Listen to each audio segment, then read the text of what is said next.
The thing that really disturbs me is the unrelenting campaign from the right and from some conservative activists to slander, discredit, and ultimately, I guess, somebody used the phrase, we've claimed a scalp, I think, on social media, to essentially unseat Gay and other presidents as well. This is really an attack on academic freedom.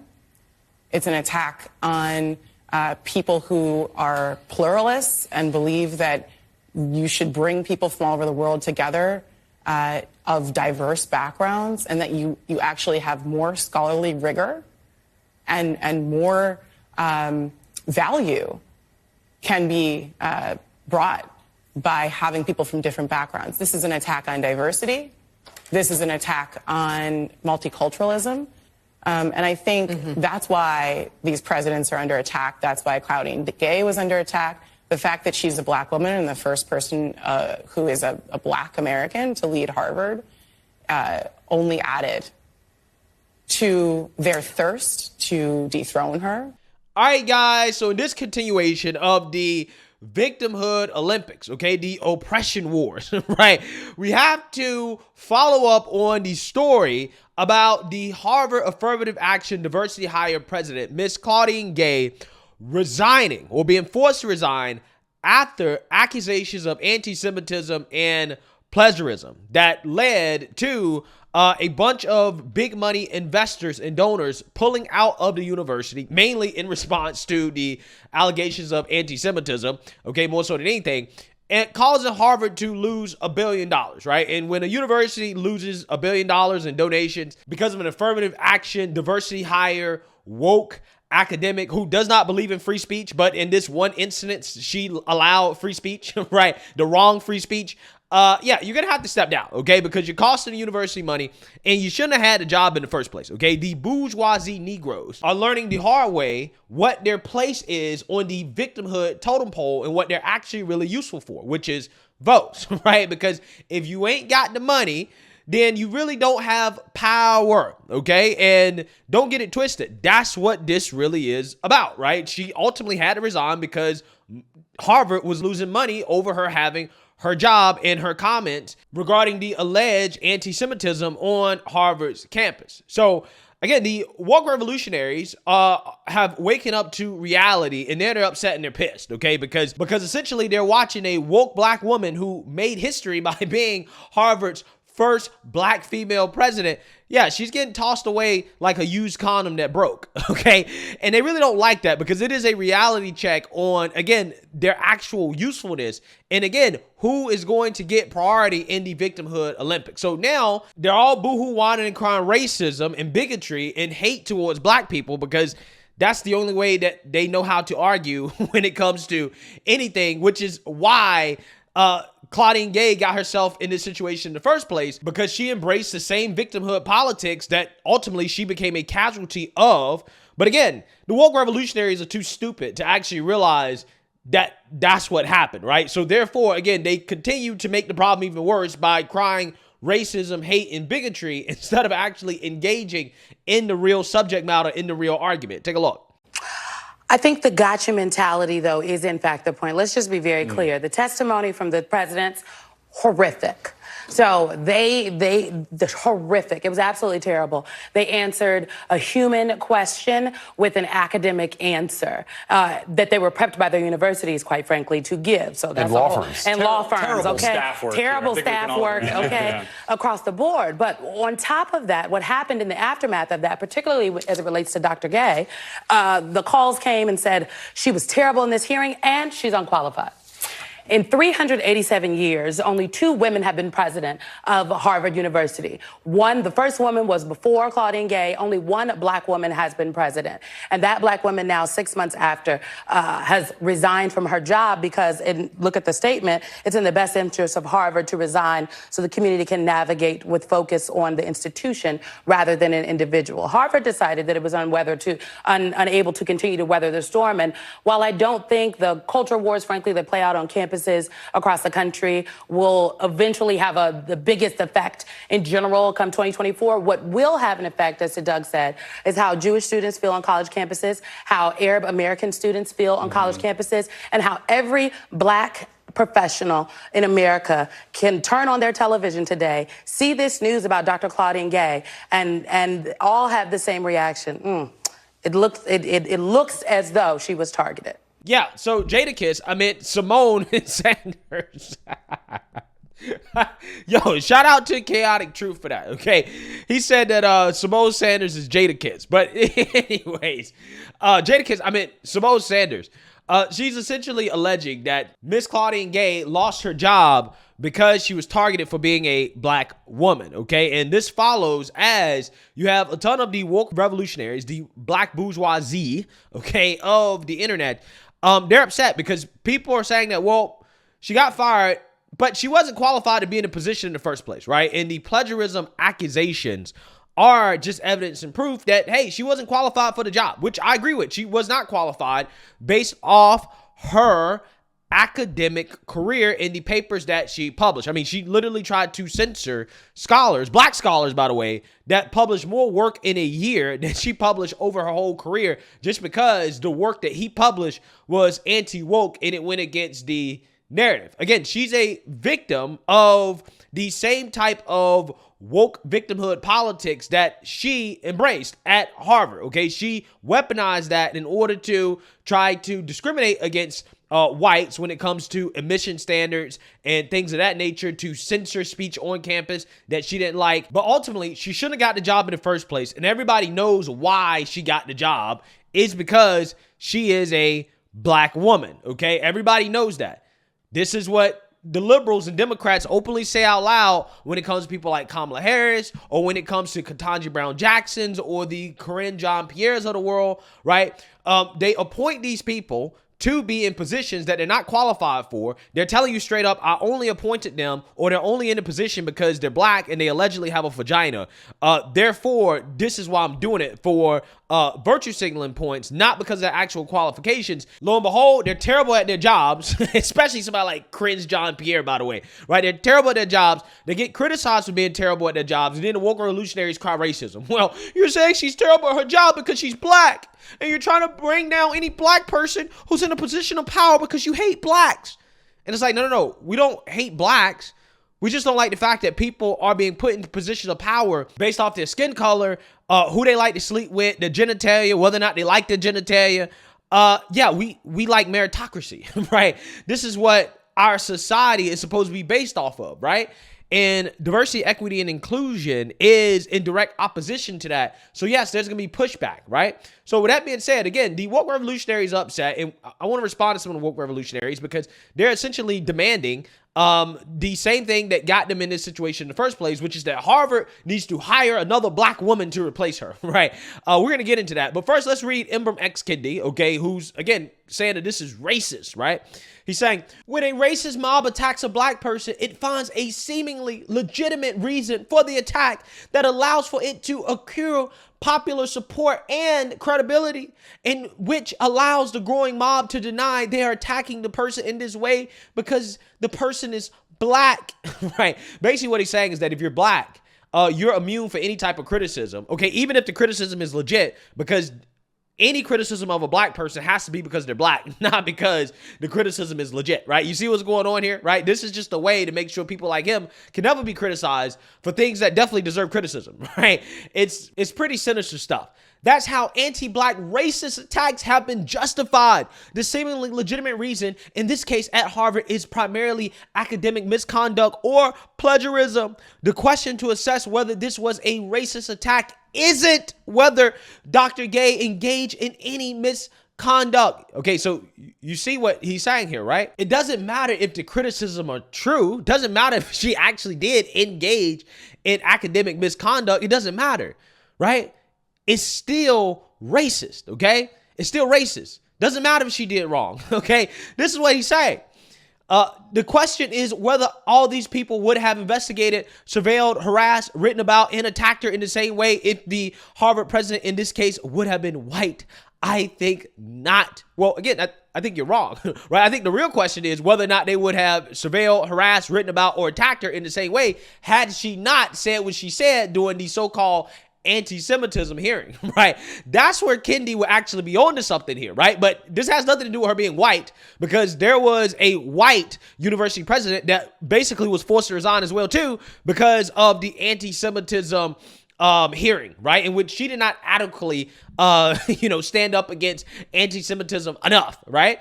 Again, so these guys are just missing the point, right? I think everybody's missing the point of what's actually happening here, right? And that's true for the right and it's true for the left, right? I think very few people like Mark Dice, for example, shout out to Mark Dice, understand exactly what's happening here, right? There's very few nuanced perspectives that I think kind of get to the heart of what's really going on in this situation, because there's so many things to address and so many angles that you can come at this situation from. A lot of people are missing a nuance about what's actually going on here. And the main common denominator for why these university presidents are facing the backlash that they're facing. But carrying on here, quote, "It isn't hard to figure out why the racist mob is cheering right now and saying, go woke, go broke, if President Gay wasn't qualified and the tide is turning against woke and DEI. And this is the beginning of the end of the woke." Yo, this guy is going through a full existential crisis right now, right? Here we have Nicole Hannah-Jones, who's also a fake woke academic, okay? She says, "Let's be real. This is an extension of what happened to me at UNC, and it is a glimpse into the future to come. Academic freedom is under attack. Racial justice programs are under attack. Black women will be made to pay. Our so-called allies too often lack any real courage." Well, I mean, here's the problem. They were never your allies in the first place, right? Just because all of you guys are in a pack, right, in a crusade against the straight white Christian man, that doesn't make you allies, right? Because you didn't have that much in common in the first place, which is why this conflict is occurring, right? I told you guys from the beginning, I was like, yeah, this Israel-Palestine situation is going to tear the left apart, because the victimhood coalition, right, is going to be opposed to each other in this conflict, okay? Because when you have a conflict of this proportion, the victimhood coalition is going to fall apart, okay? And that's essentially what is happening here, okay? And it's just hilarious because this woman, again, she tried to rewrite history, right? With the 1619 Project. She tried to claim that the American Revolution was about slavery. But again, she thinks that what happened to her at UNC was because of racism. It's like, no, you're a fake academic, right? You're a woke academic. You're trying to rewrite history in your woke lens, okay? And it's just not acceptable, okay? And then you have Marx Lamont Hill, right, who apparently is experiencing some cognitive dissonance here. He says, "The next president of Harvard University must be a black woman," right? So again, the reason why she got fired is because she wasn't qualified in the first place. She was promoted because she's a black woman, not because of her actual qualifications. And that is what led to her embarrassment, right? Her being embarrassed by the fact that she essentially plagiarized, okay, and took shortcuts in her career, okay? And again, that's how she got her job, is shortcut, right? She got a shortcut to being the university president because she's black and she allegedly has a vagina, right? But despite all this, and Mark Lamont Hill not really understanding this, he says, no, the next university president must be a black woman. When it's like, well, this is the reason why this keeps happening, right? These people that y'all prop up in these positions keep getting fired because they're unqualified, and you're propping them up simply because they're black women, right? But again, you can't forget they have to be the right type of black women, right? It just can't be any black woman, despite the fact that Mark Lamont Hill didn't put any real qualifiers on which type of black woman was qualified to be the president of Harvard, right? As one guy suggested, Jerry Callahan, he says, okay, you good with Candace Owens, right? He says, this is the problem. Y'all really think black people are interchangeable. Yeah, this is hilarious, right? Because apparently Mark Lamont Hill felt that, hey, Harvard should just pick a black woman to be the next president, right? That there was no other real qualifications necessary, just a black woman, okay? Now, when somebody says, well, okay, well, Candace Owens did, right? She's a black woman. Oh, no, not that black woman, right? Not that black woman. Again, they do that all the time, okay? They do that all the time, okay? It's so funny how that works. You're only black as far as your political viewpoints go, right? That's just black as you are. If you're not progressive enough, then you ain't black, okay?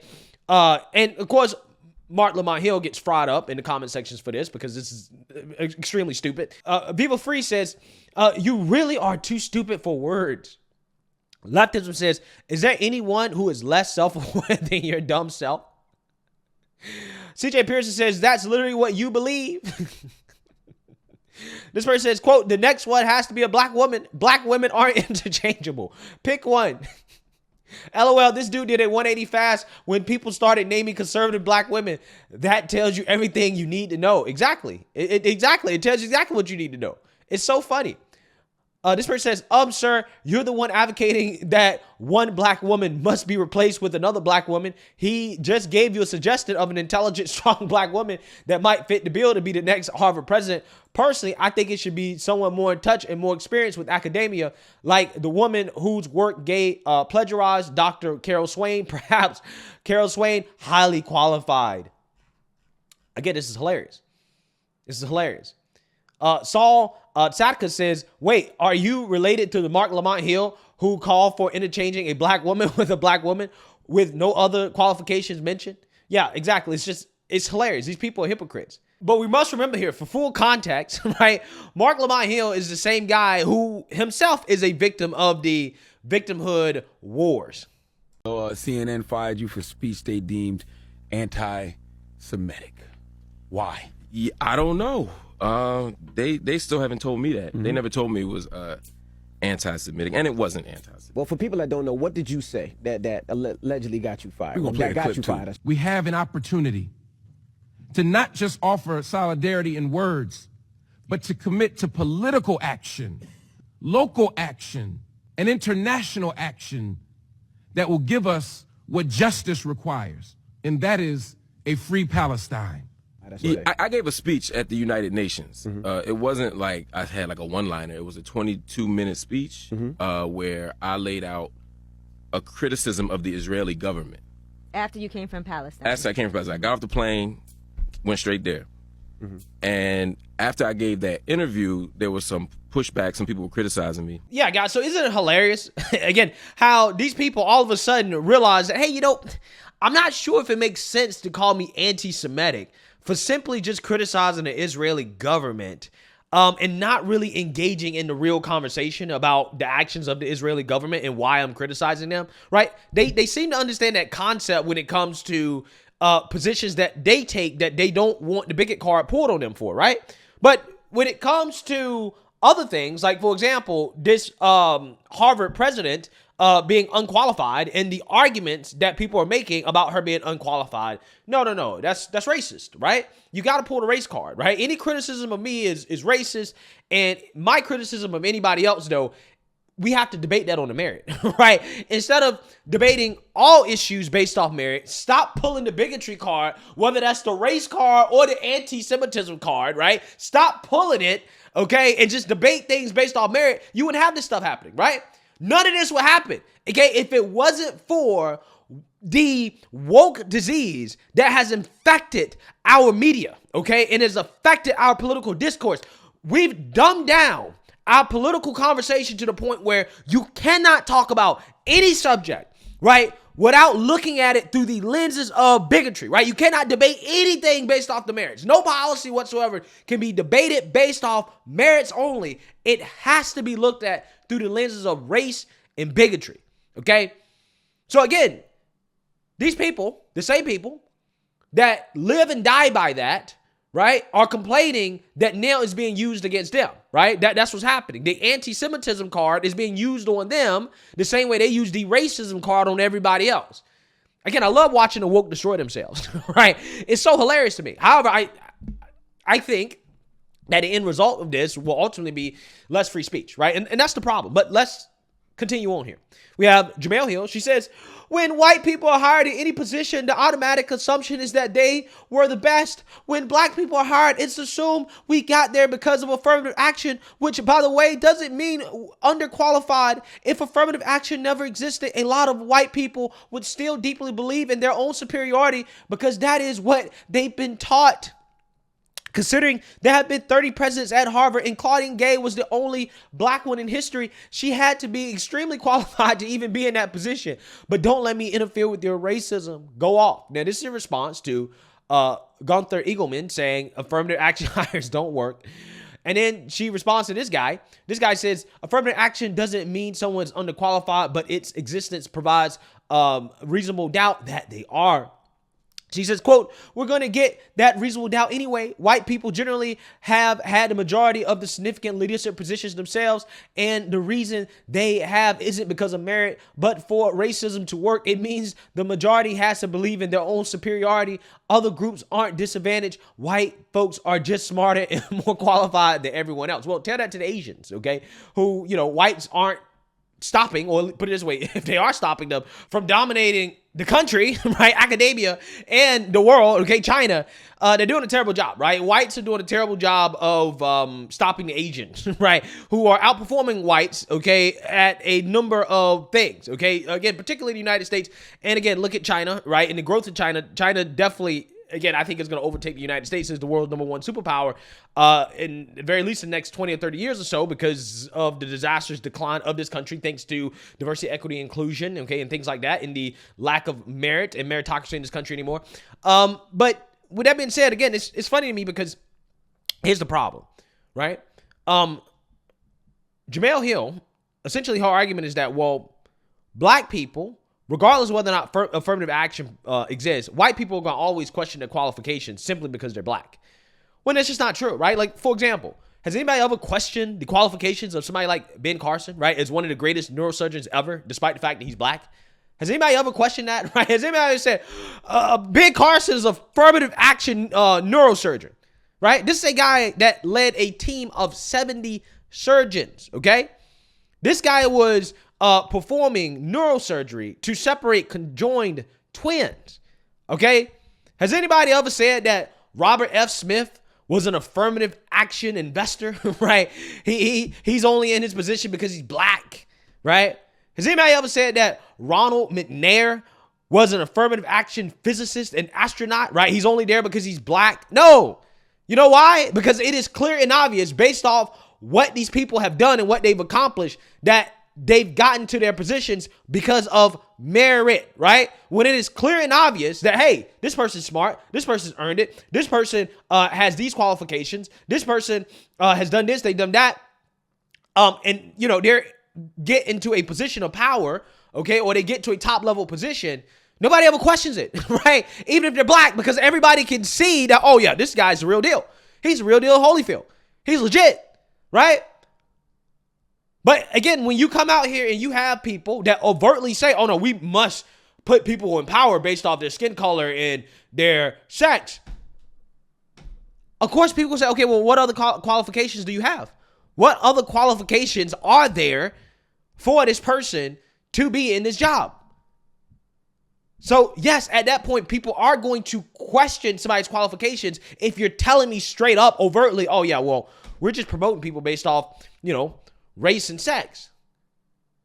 But when you have people that are in position of power that have earned it and they're black and people can see, oh yeah, this person's legit, this person's earned it. There was nobody saying, well, we're going to just put this person in we're going to let this person perform the surgery because he's black, right? Nobody said that about Ben Carson, right? They said, oh no, we're going to let him perform the surgery because he's the best, right, in the world. He's the most qualified in the world. Nobody ever is going to call him an affirmative action hire. You don't have these white people saying, oh my God, I feel like I'm superior to Ben Carson. I'm so jealous of him. No.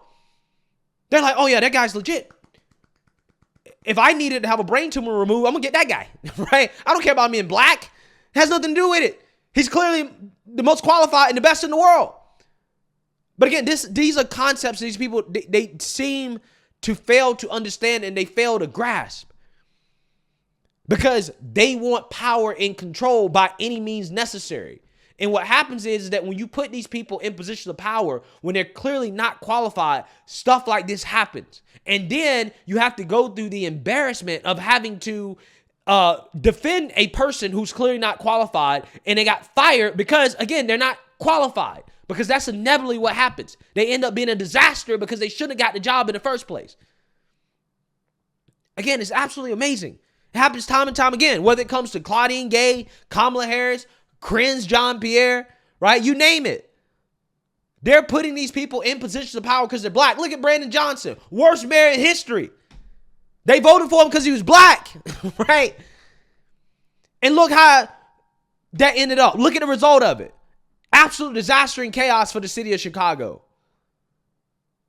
So again, the number one thing that is actually holding black people back from leadership and getting more positions of power is literally affirmative action. It is putting black people in positions of power that shouldn't be in positions of power in the first place. And now all of a sudden people are going to be questioning, oh, this dude's black. Did he get there because of affirmative action? Did he actually earn it? Is he actually qualified? When if you actually just have people in position of power that have earned it, regardless of their skin color or their race, nobody ever is going to question it anymore and say, oh, well, is they qualified? Nobody else will do that because that's not a thing. Everybody's going to know, oh, this person only got this position because they're qualified, because they only put qualified people in the position. They're not picking based off your genitalia and your race and who you like to sleep with and whether or not you like your genitalia. It's really that simple. So again, these people ultimately, right, the conclusion here, if you take nothing else away from this video, is that they're a victim of an ideology that they promote and that they endorse, okay? They're a casualty of woke victimhood ideology. That's what's happening here. So let me know what you guys think. Make sure you like, comment, and subscribe. Most importantly, share a Black conservative perspective. Peace.